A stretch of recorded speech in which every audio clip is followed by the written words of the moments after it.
Right Network. Mobilizing, countering the left, energizing the right. New Right Network, home of the New Right movement.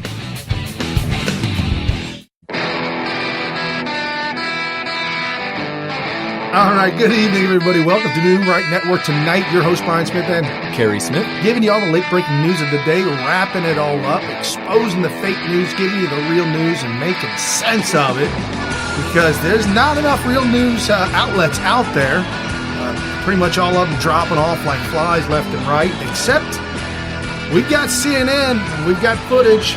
What, they became real news? Accidental random act of journalism, and the hosts are shocked. Really? Yeah, they cut to a lady who talks about the economy. She accidentally told the truth about it? Sure did. Well, that's good. I mean, I'm not going to, criticize CNN just because it's CNN if by some chance they started telling the truth. Right. No, absolutely. You gotta give credit where credit's due. And the reason why I bring that up is because, boy, the jobs numbers are in. It is really good. And I'm not surprised. No surprise at all, but we'll get into all the details of the jobs report. We've got some border news. We're not going to beat up the border. You know what's going on the border. Yes. So we just got some border news. Some small confusions from people reporting on what Donald Trump said, shutting down the border versus leaving it open. I'm not calling them fake news. I'm just saying that they're not reading it correctly. Okay. Because I listened to Donald Trump's his little presser, and it was clear as day to me. We'll get into that, as well as deep state news. Got some deep state news. And this Timothy Pitson. Yes. Interesting development in that story that just broke this morning, and we have a lot to say about that. Kerry called me before coming over for the show and started talking about this, and I told him, I said, yeah, I remember seeing the article earlier this week. And folks, a lot of times you'll notice or maybe you don't notice, but usually our show prep is stuff that we're interested in. Sure, yeah. I get a lot of suggestions of other things that people are interested in, and sometimes I take up on it, sometimes I don't. Sometimes you're just like, I am just not interested in this topic. But I think I may have convinced Brian because it is 100% related. This is not just some story about an abduction or a missing child with some national interest and some drama. No. This is related to what we talk about every day on this show, and it's enraging. And hate to enrage you. I don't want to try to trigger my audience, but it's going to. It did for me, and it's very emotional when it comes to that kind of stuff. So it looks like we have breaking news. Yes. There is a video that has escaped from the clutches of the Secret Service, apparently. Motorcade drivers, they drive the limo for the President of the United States, the leader of the free world. And the thing about it is, it's like a rolling tank, okay? What did we guesstimated about 15 to 20,000 pounds of armor on a extended limo, like a Cadillac. Right. Lots and lots of very thick glass and metal. And but they get into hairy situations, so it's very important for the driver to be just like top-notch driving performance. Just like state troopers. Sure, yeah. Sheriffs, you see him do police. pit maneuvers and stuff like that. So a limo driver might find himself in a very hairy situation, especially overseas, where there's an ambush, under attack, whatever it might be. And so they have to perform evasive maneuvers in a vehicle that is probably very uncharacteristic in its performance compared to your normal sedans. And if you are over in Europe, especially Italy, their roads are not banked. If you don't know, our turns in America, when you take a turn, they'll grade it and they'll bank it slightly, so that it's easier to make that turn. You see it especially on exit and entrance ramps onto the highway. But yeah, Yeah. Okay. So Italy, roads are not banked, and that Okay. was a big thing that they told us when we first were deployed. I was stationed there in Italy, Well, turns out, and it's difficult. Oh, If yeah. you're going down a hill, 15, 20,000 pound car down a hill, and you've got to make a right turn, no banking. or the banking might be the wrong way. Right. Not because they were trying to mess you up, but because the water grading needed to shed the water. But not off on a tangent. We have video here of the training video for limo drivers who would be driving the presidential motorcade. Let's check it out.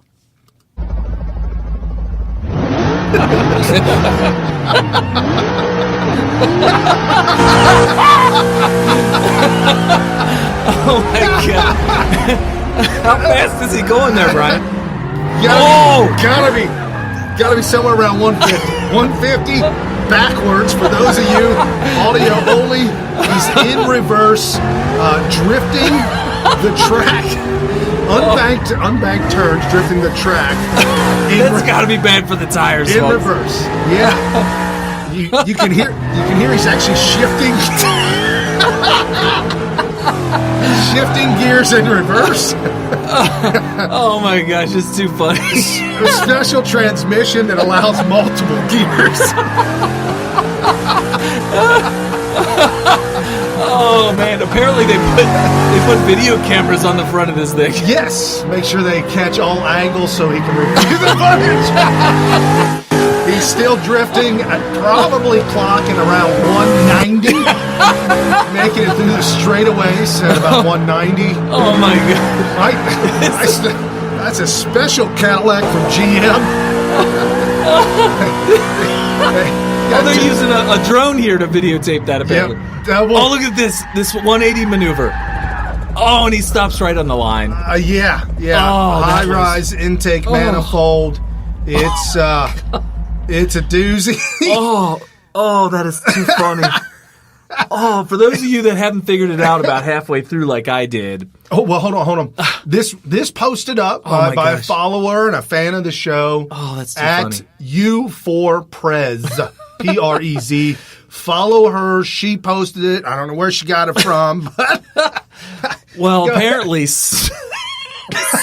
Snopes did a fact check on this video. Oh my gosh. Yes, Snopes. Thank you, Snopes, for figuring this out. For digging deep. Oh my gosh. Deep. It turns out it was a promotional video for a video game. Oh my gosh. So funny. So you don't have to be a physicist to figure out that you can't drive that fast backwards. In reverse is... Oh my God. It's not multiple gears in reverse. It's just one. But here's the thing that tipped me off right away. Carrie, a good friend of ours, Timothy Schwartz? Yeah, good friend of ours. He was actually the one involved in censoring John McCain out there in Arizona. Not censoring, but censuring him. Censuring. Yes. John McCain. Somebody should have censored him as well. Right. Anyways, no, but he sent it to us in a private DM group that we're in with him. So thank you, Timothy. I play a game on my phone. It's a speedometer, a tachometer, and a throttle, and a shifter and a brake. Okay, and that's all you can see. Okay. And you can switch different cars, and you can even do a chainsaw. How do you drive a chainsaw? But there's no shifting in it, but you can make the chainsaw noises like. Oh, okay. Yeah. So I was going to say, are you driving? No, it's a sound only. It's a sound effects app. Okay. Right. I thought you were like a video game where you're driving on a road. Yeah, but okay. So I can throttle all the way up, hold the brake down, okay, and shift power neutral, atomic neutral slam, okay, into first gear, okay, and smoke will start rising up on the phone. Okay. But all the sounds are identical to this vehicle. Okay. For the last 3 or 4 years, I've been showing my son, and we've been watching burnout videos and drifting videos. And the first initial thing that got me was the smoke come off tires totally fake. Oh, okay. Totally I fake. was fooled by it. Now, keep in mind, I was looking at it on my little tiny screen. I realized I was being fooled probably about a minute into it when I noticed that they had beautiful camera angles, one of which was could only be done by a drone, Right. traveling at least 100 miles an hour. And I was just like, I don't think this is real. 190 on the straightaways. In reverse. Oh, but I'll have to admit, that was hilarious. Good times. Yeah. So getting into the deep state, we'll just get into this real quick. Washington Times, Charles Hurt. If you don't follow Charles Hurt, you absolutely should. A great writer, also writes, you find him on Twitter. Okay. But here on the Washington Times, Charles Hurt, President Trump said he was not surprised by former First Lady Barbara Bush's attacks on him posthumously, quoted in a new biography. And I think everybody knows that now she's passed away, and now a biography has come out, and she's not very happy. She when she was alive, she wasn't very happy with Trump. And I don't think that this is new news. I think that we had heard rumblings, rumors that she was upset about Donald Trump's treatment of her children. Right. Well, not only that, but the Bush family, they're all the uniparty. They're all the deep state. Yeah.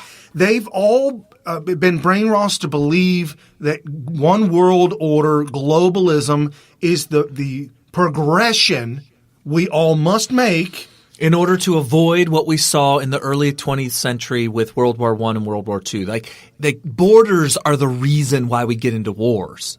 And that's just not true. Borders are what prevent us from getting into right. wars. And the irony of that, the conspiracy, World War I, those that conspired, it was actually because of the globalists. The original globalists, they even name it. They talk about it way back then. So that's the reason. But anyways, here's from the article. Quoting the book, I have heard that, this is quoting Donald Trump saying, I have heard that she was nasty to me, but she should be. Look at what I did to her sons. Right.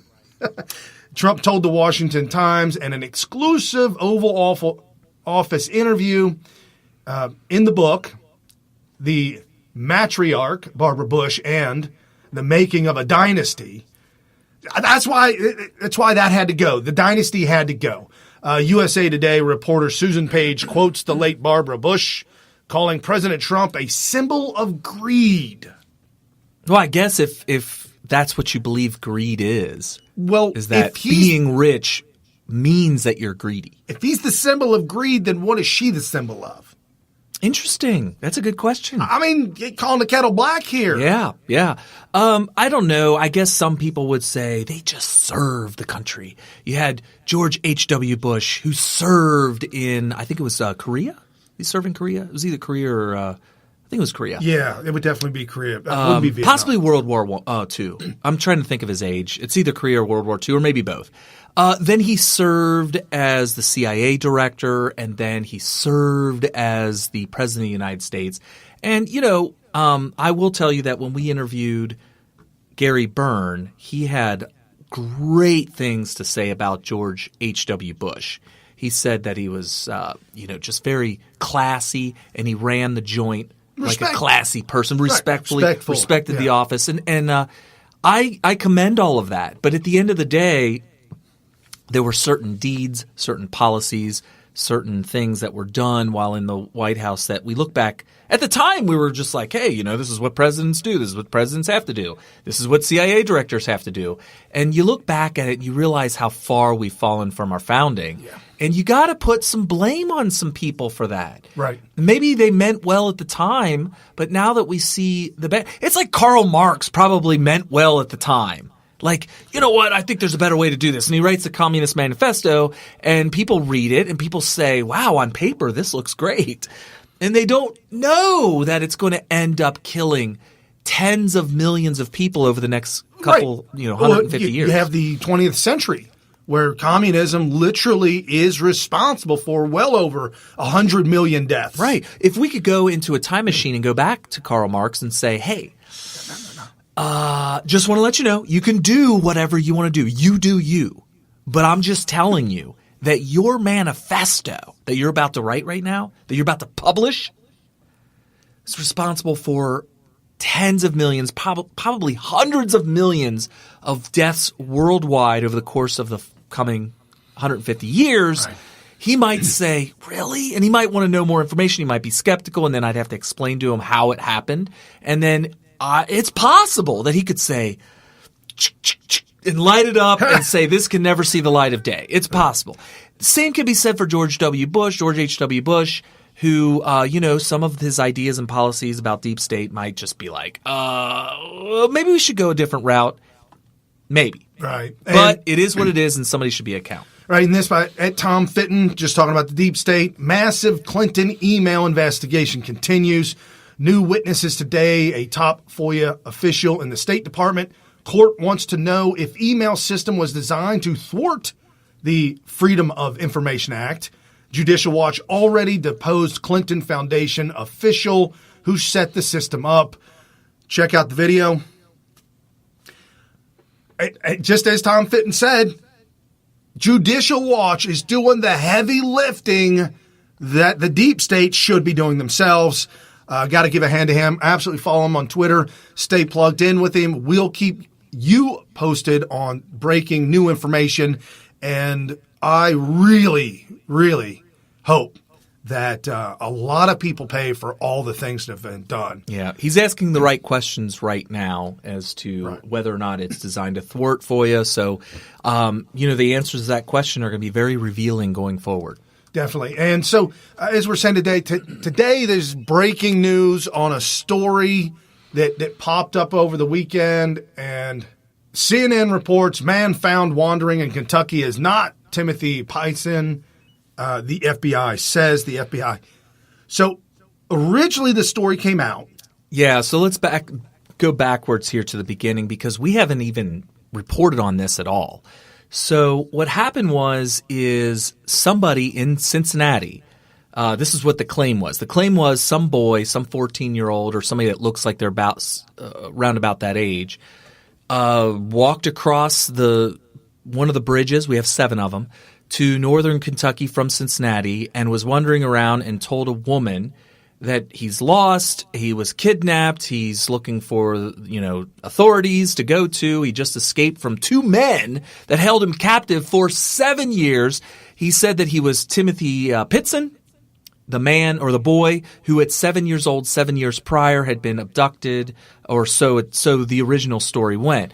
As more information unfolded, we found out that he disappeared after his mother in a hotel committed suicide while in possession of her child. Right. The mother actually went and got the son. Okay. Took him out of a hospital and left. And I don't believe she was allowed to do this. Okay. And she left and wanted to go on a road trip, went to the zoo, did some odds and ends, and then wound up at the hotel. Right. And nobody knows what happened to the child other than, number one, he wasn't there when they found her body, and they said apparent suicide. Right. But she did leave him a very disturbing message saying that you'll never see him again. And so – and he's being taken care of. He's being taken care of by a family.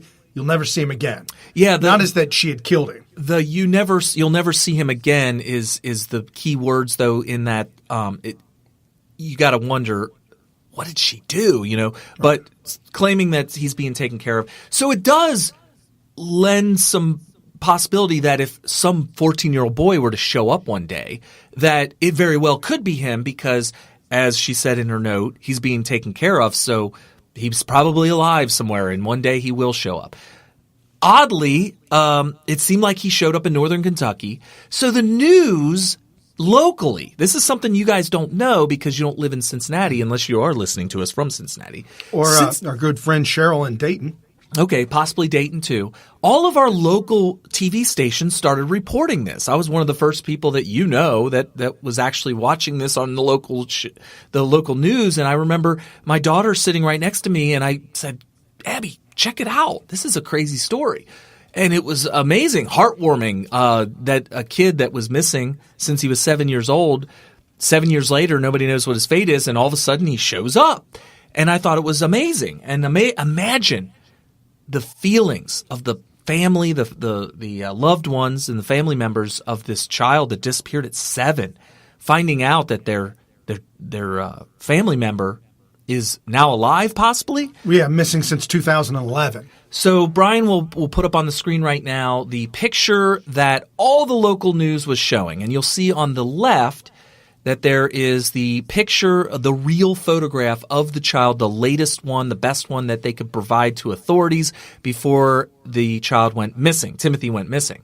And on the right, you'll see what appears to be a picture of a 14-year-old, roughly 13, 14-year-old, maybe 12, somewhere in that range, that looks exactly like the 7-year-old. Now we know that since he's been gone since he was 7, that we wouldn't have pictures of him at 13 or 14 years old. Trying to remember my spot. The pictures side by side of what he looked like. Yeah, so you'll see on the picture on the right, it looks like a real picture of a boy. This is the picture that I saw with the red. I'll send this to you. So you'll see that it looks like a real picture of a real person. I contend, and I don't think I'm alone here, that this picture misled a lot of people into believing that this is possibly a picture of the boy who they found in northern Kentucky. And this went around locally. Couple days, like maybe a day or two, I would say probably 2 days later, this had gone full-blown national. Fox News, CNN, MSNBC, they were all plastering this story all over the place. And they were plastering that picture of Timothy as a 14-year-old and reporting it as this boy was found. The only other picture that they showed that was reportedly recent was a picture that you're seeing of with his hood on. With the hood on. I believe that's a surveillance camera. Because he was breaking into cars, or somebody was claiming he was. Well, we found that out later. But his face was blurred. Now, I thought it was kind of odd that they would blur his face in surveillance footage recently, but not this picture of a 14-year-old. Now, when you look at it side by side, and I looked at it closely, I have children, and I've seen them grow up. I've seen my nieces and nephews grow up. I looked at this picture side by side without the benefit of knowing that it was computer generated, that this was definitely the boy. Yeah, I mean, it looks like he could possibly have a cowlick in his hair. And then as he gets older, he may have more of a cowlick The in mouth, his hair. the nose, the eyes, the shape of the head, the shape of the ears. I said, well, this is definitely the boy that's depicted in the picture on the left as an older boy. 100%. There was no indication that this was a computer-generated picture at all. Fast forward to today, this morning. Breaking news. Breaking Friday news. morning. So if you haven't heard yet, you're hearing it maybe for the first time from us. There was a report that I kind of woke up. I was kind of half asleep and I turned on the news. I believe it was Fox News. And there was a report of somebody falsely claiming that they were Timothy Pitson. And they said it was a 23-year-old man. And that was the thing that caught my attention. I was like, wait a minute.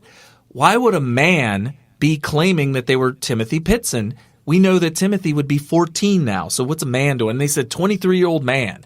And I'm like, okay. And then they said he's going to be in trouble because he falsely claimed to the FBI that he was Timothy Pitson. And I'm piecing this together this morning and thinking, okay, so we have the Timothy Pitson story. He's been found. I've seen the side-by-side pictures. Clearly it's him. Now we have a third party, a man, a 23-year-old man trying to hoax the FBI. What's going on here?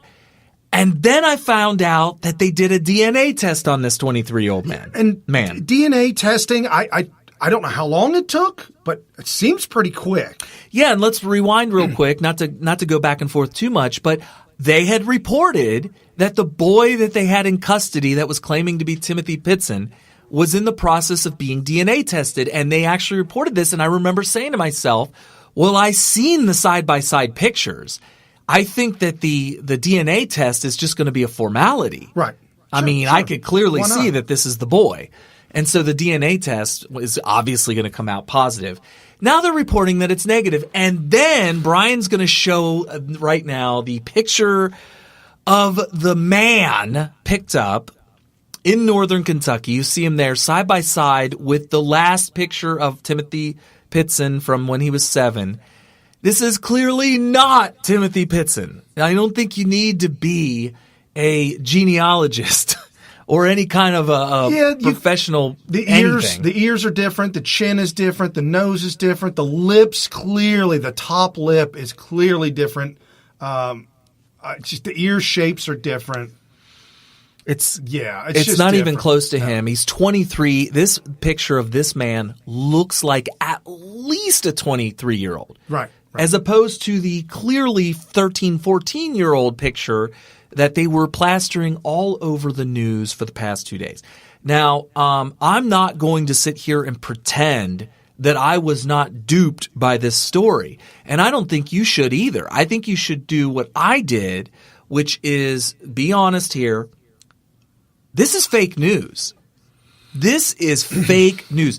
The news media, I don't know where it originated. At first, my first question was, where did this picture of this 14-year-old boy come from? Clearly, it's not him because we didn't find Timothy Pitson. So the 14-year-old boy in the red shirt, where is he then? Who is that? Yeah, Who's that a picture and of? where is he? I started asking questions like, does Timothy Pitson have an older brother that looks remarkably like him? That's possible. I have a lot of friends. I've coached a lot of wrestlers over the years who have older and younger siblings who I would swear were twins that were separated and one sent through a time machine. Because one's clearly older now, but they're like, my gosh, they might as well be twins. They look so much alike. The only difference being is the age difference. And that's what this kind of looked like. And I thought, does he have an older brother? Did they take a picture of the older brother?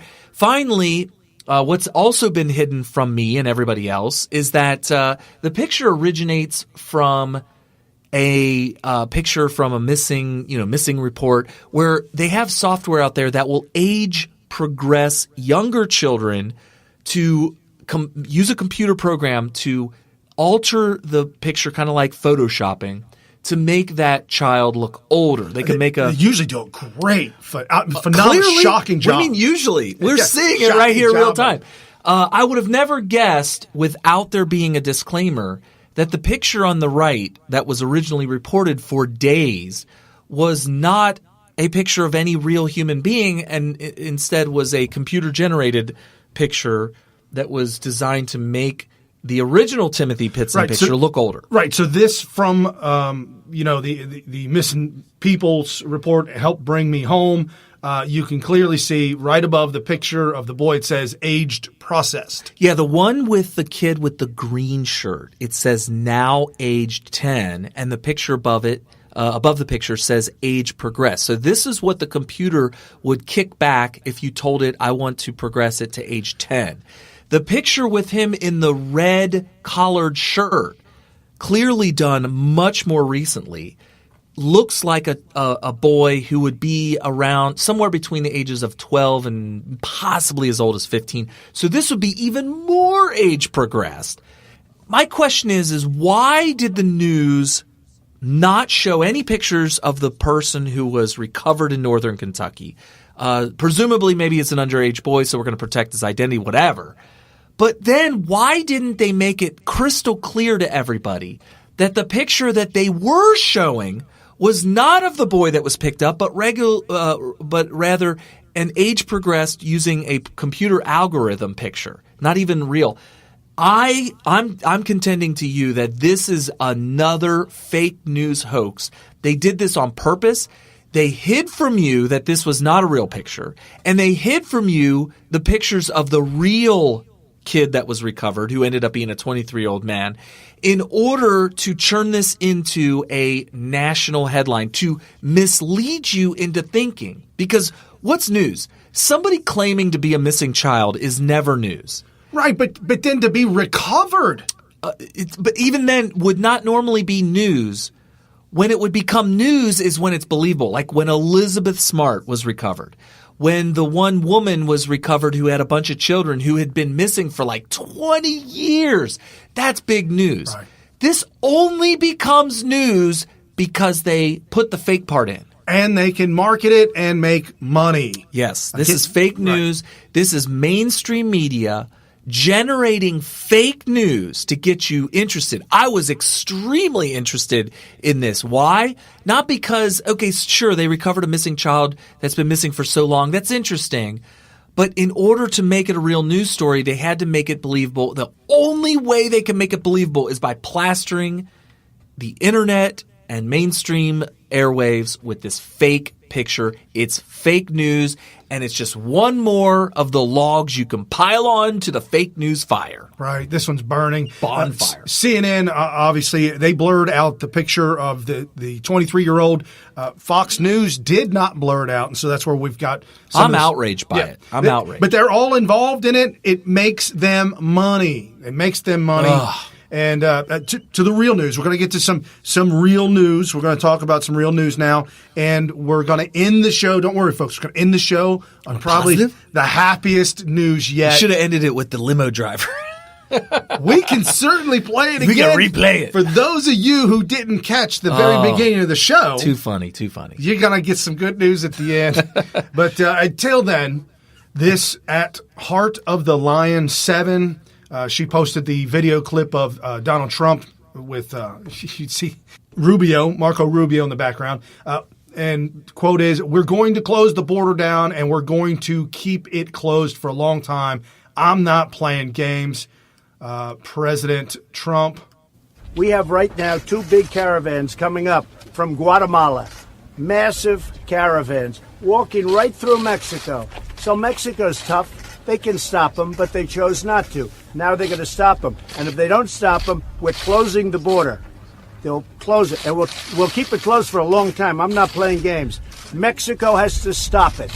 He's actually backtracked on that a little bit this morning, where he's sounds like he's not going to follow through with his threat on closing the border. I'm okay with that, and you should be too, and here's why. I don't think it's a backtrack. I think it's an add-on. But go ahead. Go ahead. And that may be too. I just it was reported to me as backtracking, so maybe I shouldn't repeat fake news if that be the case. But I mean, you heard his words right there. He was like, "I'm not playing games. We're going to close the border." For him to not close the border after saying that could be construed as a backtrack. I'm okay with that. But here's why I'm okay with him backtracking if that's what he did, or clarify. It's not at all anything that would even put even the tiniest dent in the real problem. It's not a solution. And so why do something that sounds like initially could possibly be a solution? Come to find out it doesn't do anything. Why would you still continue to do that just because you promised to do that? So we have a pragmatic problem solver. We've been reporting that since 2015. And now that he's president, he's going to continue to be a pragmatic problem solver. A physical barrier will prevent some of it. Closing the border. What does that mean? What do we mean by closing the border? We have land with nothing there. Maybe a little bit of a barbed wire with a little bit of wood. In certain spaces where you could just walk across. Jump across or even step over. You don't even have to jump. But closing the border would mean closing all traffic, foods and services, goods going to and from Mexico. Okay. All roads. No. And I'm going to tell you, in Southern California, and probably true in Arizona and Texas as well, there are people that live in Mexico, and every single morning, starting at 6 a.m., 5 a.m., whatever it is, they drive to the border, park their car, get out, cross the border to work. Okay. And then go back. That's actually pretty effective. The thing is this doesn't stop the caravan. Right. Stopping people who've been doing that, whether it be through a green card or whether it be illegally, and then they go home at night back to Mexico or whatever. Sure, that could stop them from doing that, but it's not going to stop the caravan at all. Also, a part of closing the border would be anybody who does show up to try to get across through asylum or legally would not be allowed to do that. None of this applies to the caravan. They're trying to come over illegally, and that's what they're going to continue to try to do and be successful if the only thing that Donald Trump does as a solution is declare the border closed. So I'm okay with him not closing the border. What I am in favor of is continuing with the wall, increasing the border security, but as he also pointed out in, I don't know if it's the same press conference, but there was also, as part of a press conference, him saying, we have a system where an illegal alien puts his foot on U.S. property, and boom, just like that, he calls up Perry Mason. He actually called Perry Mason out. He said, Perry Mason, and where in the world does any other country behave like this? Yeah, it's ridiculous. It's not working, people. It's not working. And so we need to get more aggressive. We need to start saying that if you are a foreigner and you come over here illegally, you aren't able to get any kind of due process. I don't think you should be automatically subject to the protections of our Bill of Rights. Right, and you can apply for asylum over there in another country. That's it. I think you should be immediately deported without any due process whatsoever. Now there is the case of, what if you find somebody that you think is illegal, and so you don't treat them with due process and send them back to wherever simply because you think that they might be illegal. They would obviously be thwarted due process. How would you deal with that? I would say just make sure that they are that they're not here legally. Right. That way, before you do something like that. But obviously, if you see them hopping over the fence towards our border, or I should say towards U.S. soil, that would be probable cause to assume that they are an invader. I think we should start calling them invaders, and deal with them as any other foreign invader of our country. And I'm saying that Donald Trump's not walking this back because of the fact that Mexico is going to get involved and stop these caravans. They better. They've already said that they will, and Donald Trump said it clarified. Why aren't they yet? In the meeting, he's clarified that if they do not, and I know he said a year. That doesn't mean that this will continue for the next year. He said he will watch, and we will make sure if Mexico does what they say they're going to do within the next year, then we're good. If they don't do it within 30 days or 40 days or if they don't do it, then Donald Trump is going to take more aggressive stance. And again, physically locking the streets and the gates I'm almost from going tempted. in and going out is not going to be a solution, like you said. Yeah, I'm almost tempted to I'm starting to slowly get on board with Stefan Molyneux, where you basically just line up our military with the guns facing towards Mexican border and dare anybody to walk across and just open fire. Getting close. I'm adding a lot to what Stefan Molyneux said. He didn't say that. He basically said, why would you complain about an invasion at our southern border when you also are in control of the most powerful army on earth? I am adding a lot to that by saying, okay, so what do we do? Line up shoulder to shoulder across the entire border with guns drawn, ready to fire? That doesn't end well. That's what happened at Kent State back in the 70s. Right, and this by a good friend of ours on Twitter, Emmy, at SERREMMY. Her profile says, married, Vietnamese born, escaped from communism at 7. Hashtag walk away in 2017. So she posted this up about Elizabeth Warren, and this is E. Warren's take.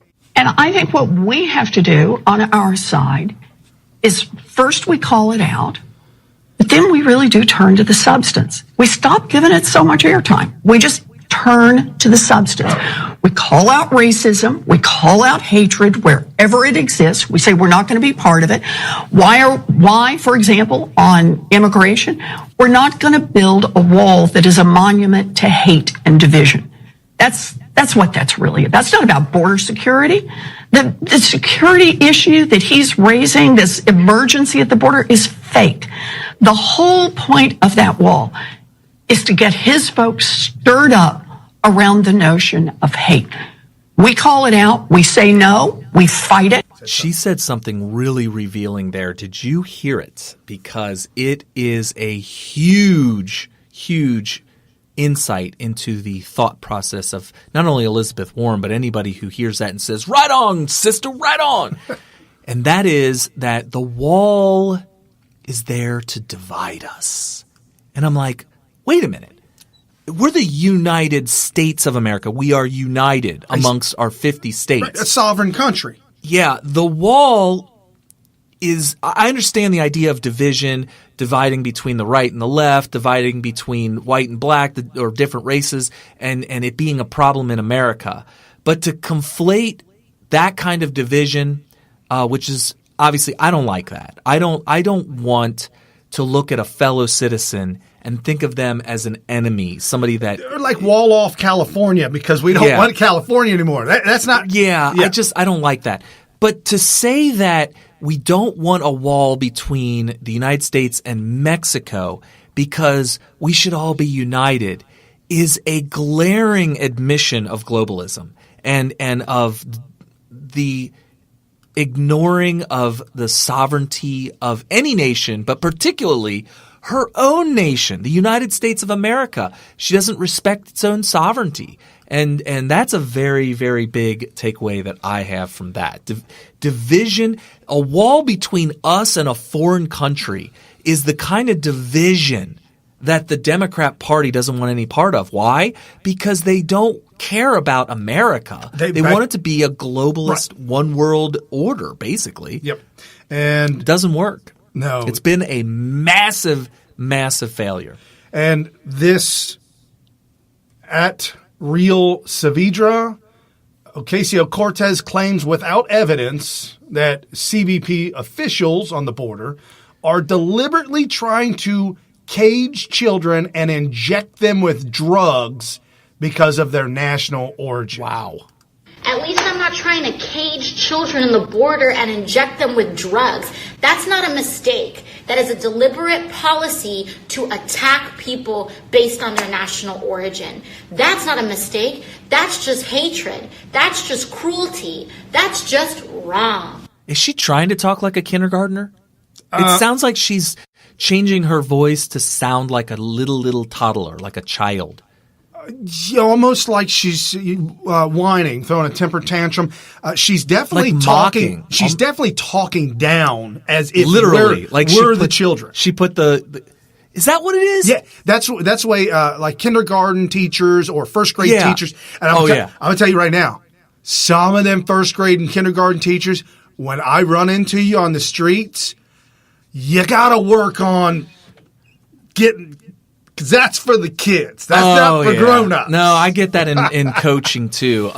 You have to be kind of like a drill instructor when it comes to if you have a child in football and you have a really intense coach, you see that where they're trying to motivate the kids by talking to them like a drill instructor, which is fine.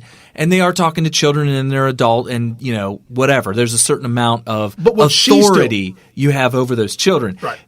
But when that coach talks to you, they need to be able to turn that off. Right. They almost need to be bipolar. And what she's doing is what she's been well trained to talk down because that's what Democrats do. So now that I see that the camera angle was as if she put it down at the height of the eye level of a toddler. Right, on the floor that this almost. was all intentional. Right. She intentionally wanted to talk to the viewer as if they were a child. So what she was doing was drinking wine and eating popcorn while putting together IKEA furniture, complaining about how poor she is and how she has nothing. $175,000 a year, folks. $3,700 a week. Okay. I mean, IKEA furniture, they have a range, all right? They do sell cheap stuff at IKEA. Well, but they also sell expensive stuff at IKEA. Right. And she may have – I'm not saying that IKEA is the point here, but the fact that she's trying to make the optics look as if it is what it isn't. But again, here's another one. Good friend of ours as well, at Bud __ CANN. How do you walk thousands of miles across Central America without food or support, arrive at our border overweight, with fully charged cell phones and enough cash to get anywhere in the United States of America? Yeah, this is a conspiracy. We are the anti-conspiracy theorists, but I think that Bud has just nailed it here. It cannot be done without a conspiracy. Right. And when we say conspiracy, the people's involved conspiring together to make this happen. And it's a fact that people are conspiring to make this happen. Sure, 100%. It could be billionaires. It could be foreigners. It could be foreign nations. There could be foreign nations who just want to just really upset America and really throw us into disarray. And they could be funding this whole thing. Even Mexico themselves could be like, oh, the U.S. is going to really hate paybacks. this. They're going to hate this. Paybacks are hell for Right. whatever. And if you don't know, Katie Hopkins, a Brit in the UK at KT Hopkins, prolific speaker. She's been a regular on the Sean Hannity show. Regular. She comes on all the time as a guest. She does live alternative lifestyle, but that's her choice, and that does not matter. We here on the right embrace everybody, and we always have. It's about ideology. Right. And that she doesn't – I didn't even know it until somebody said something to me about it. But that's the point. Do not wear your sexual orientation as your ideology. And she doesn't. No, and she doesn't. And that's why we love her.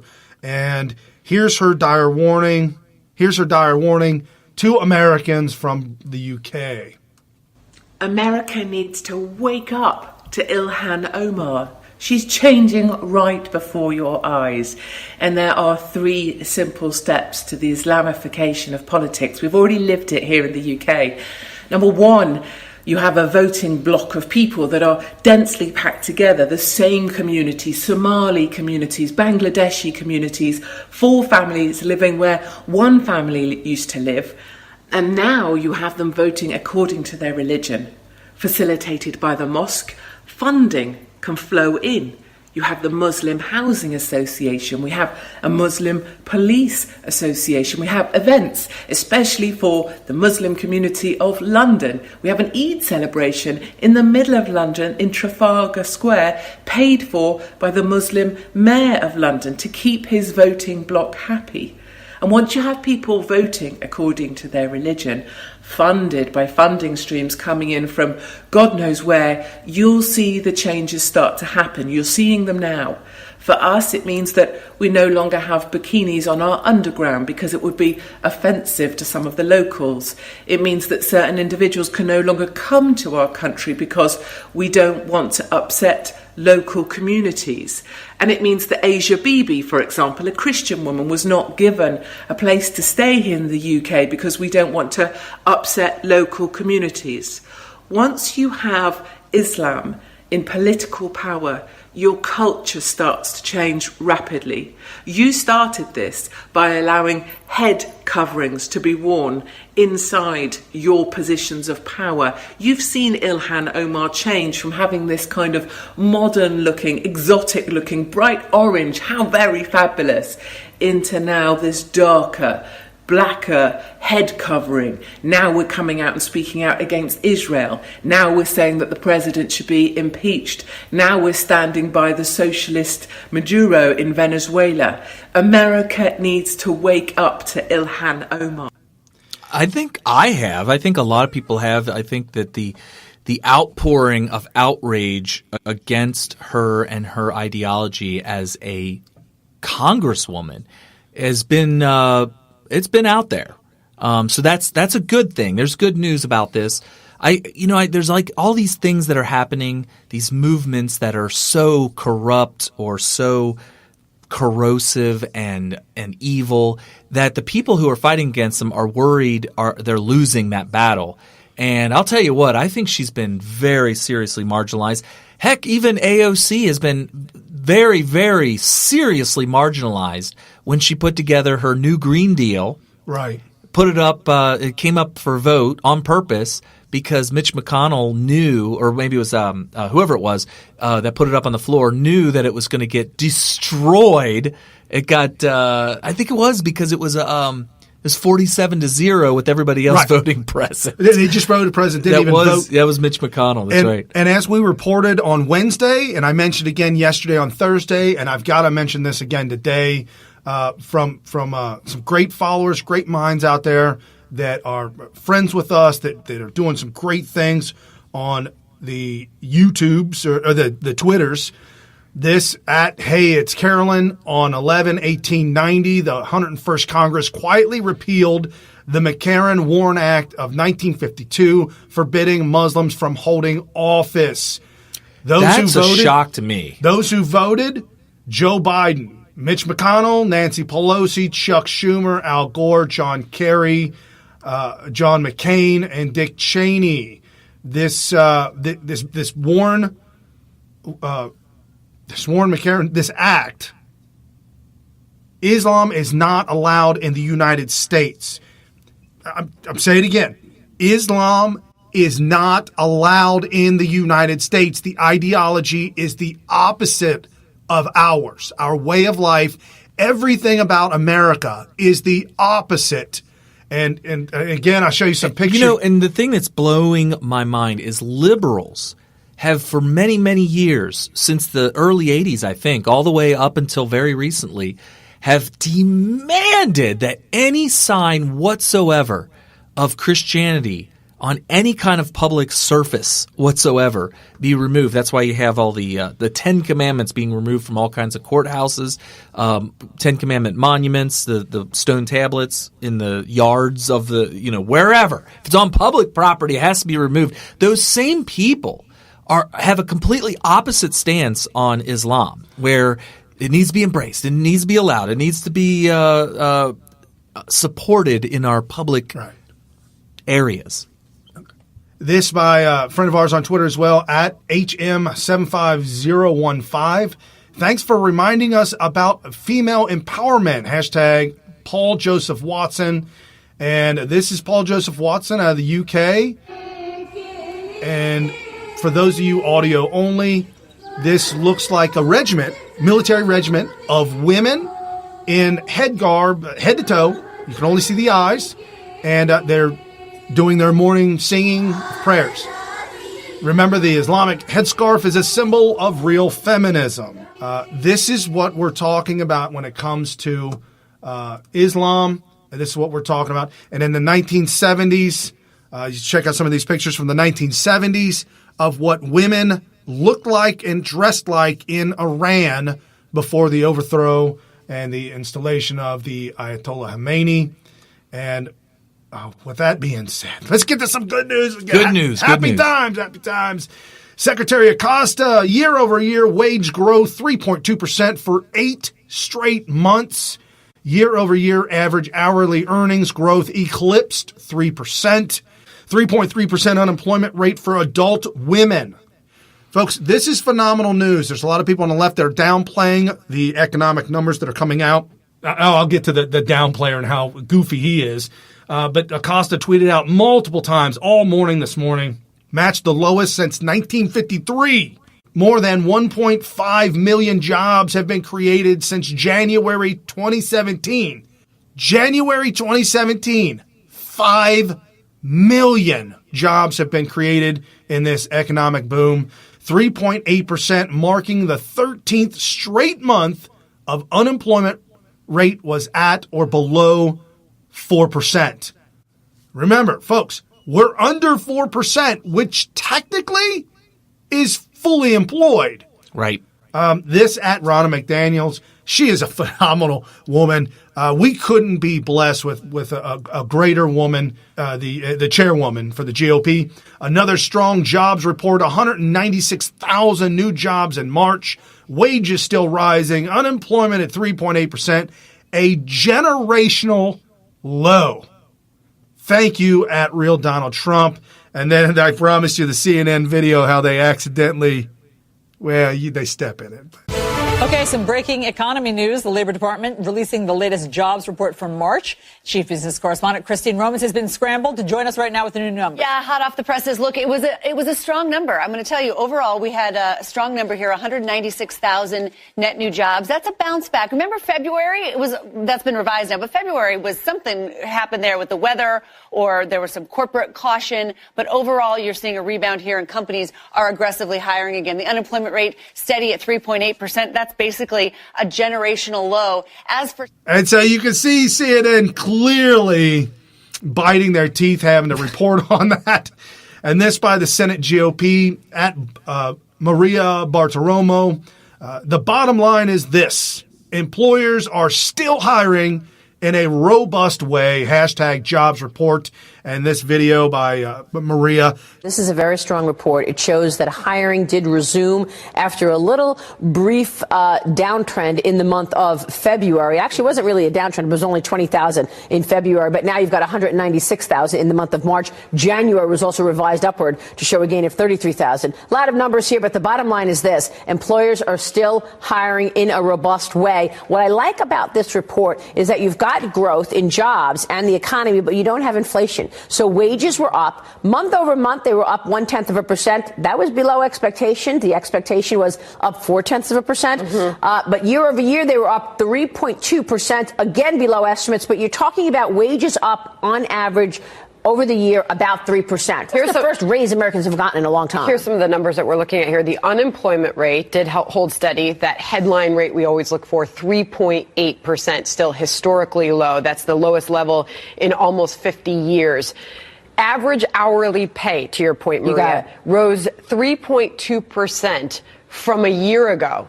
That is what a lot of economists were looking for, because that number was not budging for a long time. No, it wasn't. And it's not run away. So the Federal Reserve really zeroes in on inflation. We're not seeing any inflation in terms of wages. What we are seeing is a nice, healthy raise for the American worker out there year over year. We haven't seen that before the last year or so, or a couple of years. So you've got an economy that's not too hot, not too cold. The Federal Reserve looks at this report and says, we're not doing anything for the year. We're not going to raise interest rates. Now the expectation is things were slowing down so much that maybe they would have to cut rates. That's not happening because we see evidence that it's not slowing down that much. You know how everybody's talking hair on fire about a recession on the horizon. I don't see it from these numbers, Sandra. And again, you can't disagree with all the greatness going on, or can you? At John something or other, this goofball. Happy to see in the news today's jobs report. For perspective, this is a continuation of a solid trend from the time Obama took office, not some sort of quick turnaround created by Trump. In fact, the sector he has been most focused on is manufacturing, lost 6,000 jobs. That seems a little bit opposite. It's spin. It's spin. Lost. Okay, so if manufacturing's lost 6,000 jobs, okay, that's fine. 5.1 million have been created since 2017. They're not going to be able to get away with this. What was that tweet that you had yesterday about somebody running for an alternate universe? Yes. That was a really good tweet. I said, wow, this guy ate some crazy knucklehead out of Ohio. Yeah. Never heard him before. Matter of fact, Tim something. Yeah, Sam actually made fun of us. Said, yeah. See you guys? Yeah, you're feeling it too. We never heard of the guy before. Some congressman out of some place in Ohio, nowhere near us. I didn't know about him. Claiming that he's going to bring jobs back. Oh, he's by Youngstown. Yeah. By the way, I've visited Youngstown a bunch of times. Yeah. It is as he described since the last time I've been there. I haven't been there since Trump has taken office, but I've been there a lot of times during the Obama administration. He was accurate. But these are liberal policies that have destroyed his city, and the things that he was talking about have been turned around by Donald Trump. So essentially what he says he's running for is going to support Donald Trump's reelection. Right. And the video, Magic Wand, the short version, got to play it again. Because some of those jobs of the past are just not going to come back. And when somebody says, like the person you just mentioned, who I'm not going to advertise for, that he's going to bring all these jobs back. Well, how exactly are you going to do that? What are you going to do? There's no answer to it. He just says, well, I'm going to negotiate a better deal. Well, how exactly are you going to negotiate that? What magic wand do you have? And usually the answer is he doesn't have an answer.